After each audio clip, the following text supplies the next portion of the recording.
lesson 3.5, solving equations with a variable on each side. We begin by looking at the steps for solving equations. The first step is to distribute to remove the grouping symbols. Second step is to simplify the expressions on each side of the equal sign. Third step, move variables to one side of the equal sign. Fourth and fifth step, undo the order of operations. Fourth step is undo addition or subtraction. And lastly, fifth step, undoing multiplication or division. Thus far in Chapter 3, we've really only worked with this Step 4 and Step 5. But in this lesson, we begin seeing variables on each side of the equal sign. So we must consider other steps as well. I do want to point out that the very last step is undoing that multiplication or division. Two other statements. If the solution is false, there is no solution. If the solution results in an identity, the solution is all real numbers. And we'll discuss those two special cases a little later. Let's begin with the first example. The first example is negative 2 plus 10 times p equals 8 times p minus 1. So looking through our steps, the first step is to distribute through parentheses, which we have no parentheses. The second step is to combine like terms. Well, there are no like terms on the left side of the equal sign, nor are there like terms on the right side of the equal sign. Step 3 was to move variables to one side of the equal sign. In this case, let's move the 8p to the other side. To move the 8p, we will subtract 8p from both sides, because 8p minus 8p will be 0. So here I'm showing subtracting 8p from the right, and now subtract 8p from the left. Again, the reason why that works is because 8p minus 8p is 0. It's literally just moving that 8p to the left side. That results in negative 2. And then we need to do, what is 10p minus 8p? Well, 10p minus 8p is 2p. Since it's positive 2p, remember we write that as plus 2p. We copy the equal sign, and what is left on the left-hand side is a minus 1. That minus sticks with that 1. Even when I write it down, it's still there, but when it's written down, it looks like a negative 1. So if I read it to you now, I'd say negative 2 plus 2 times p equals negative 1. So at this point, the problem doesn't look too bad. It looks just like what we were doing in lesson 3.4. So solving for p. We again want to save undoing that multiplication for very last. So we want to get rid of that negative 2. The opposite of negative 2 is positive 2. So that translates to adding 2 to both sides of the equal sign. Because negative 2 plus 2 is 0, that negative 2 cancels on the left-hand side. That leaves you with 2 times p equals negative 1 plus 2 is positive 1.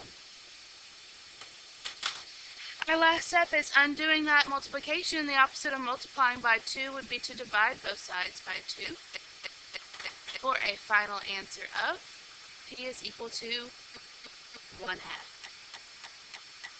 Remember our rules about fraction and decimal answers.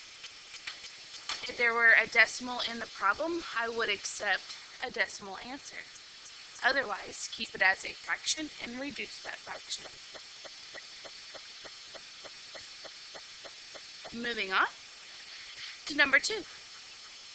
It's basically the same setup in number 2. Our first step here needs to be move the variables to the same side. We can move the 5y, or we can move the 3y. Let's move the 3y. To move the 3y, we should subtract 3y from both sides, because 3y minus 3y would be 0. Make sure when we subtract the 3y from the left side that we're lining it up with the like term of 5y. So we get 5y minus 3y is 2y. Recopy what's left over. Minus 8 equals, and again, the 3y minus 3y canceled out is 0 there. What's left is a positive 12 on the right-hand side. Now undo that subtracting 8. The opposite of minus 8 is to add 8. That results in 2y equals 20. 12 plus 8 is 20. Our last step, undo the multiplication by dividing both sides by 2. Our final answer is y equals 10.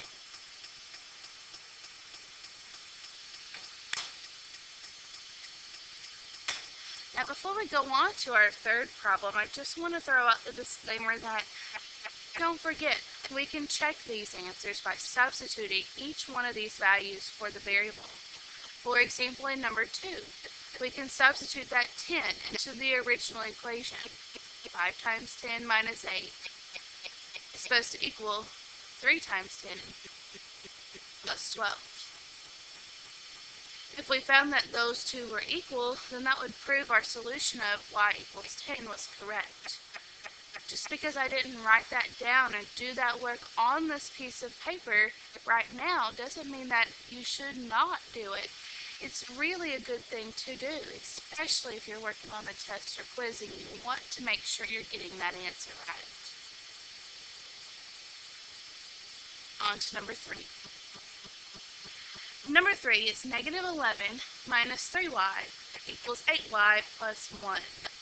So our first step today has been, let's move the variables all to one side. We can move the 3y or we can move the 8y. It really doesn't matter which one you move. Sometimes students want to avoid having a negative. So if that were the case here, they may say moving the 3y would be easiest. So let's try that just to see what happens. If I were to move that 3y, I need to think about, well, what's the opposite of subtracting 3y? Opposite of subtracting 3y is to add 3y. And we know if we add something to the left, we must add the same thing to the right. That gives us negative 11 equals 8y plus 3y. That's 11y plus 1. Now to continue on, here's the y. It's on the right side of the equal sign, and that's okay. We still want to get the y all alone. So our choices are, should we get rid of the 11 or should we get rid of the 1? Well, we know that we should say undoing multiplication and division for very last. So that means we have to get rid of the 1. The opposite of adding 1 is to subtract 1 from both sides. There's subtracting 1 from the right, and here is subtracting 1 from the left. Negative 11 minus 1 is negative 12. We get negative 12 is equal to 11 times y. The last step would be to divide both sides by 11.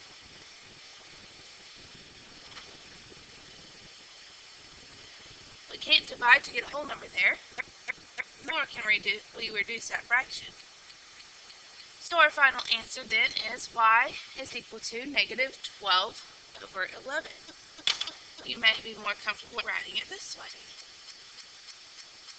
but they mean the same thing. Remember also that we want to give our answers, if they're fractions, we want to give them as improper fractions, but we do not use mixed numbers in algebra. Our last problem of the day will be number 4. It has a fraction in it. It has 2 fractions actually, but we're not afraid of fractions. We can handle this. Remember, our first step today has been to get the like terms on the same side. Combine those variables first. So we can move the 1/2 b, or we can move the 1/8 b. It really doesn't matter. I say, let's move the 1/8 b. So how do you think you would move the 1/8 b? Would you add it, or would you subtract it? Just think about that. If you added 1/8 b plus 1/8 b, would it be 0? No. If you subtracted 1/8 b minus 1/8 b, that would be 0. So subtract 1/8 b from both sides. Okay, so down here in the corner, I need to figure out what 1/2 minus 1/8 really is. We've been working on remembering our fraction rules for some time now, so we know we must have common denominators here. This would be 4/8 minus 1/8. Subtract in the numerators, 4 minus 1 is 3. So 1/2 b minus 1/8 b is 3/8 b.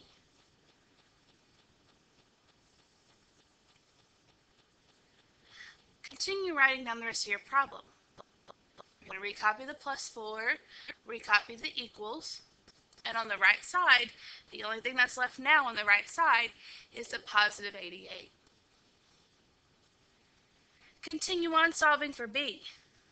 Our choices are get rid of the 3/8, which is being multiplied, or get rid of the 4, which is being added.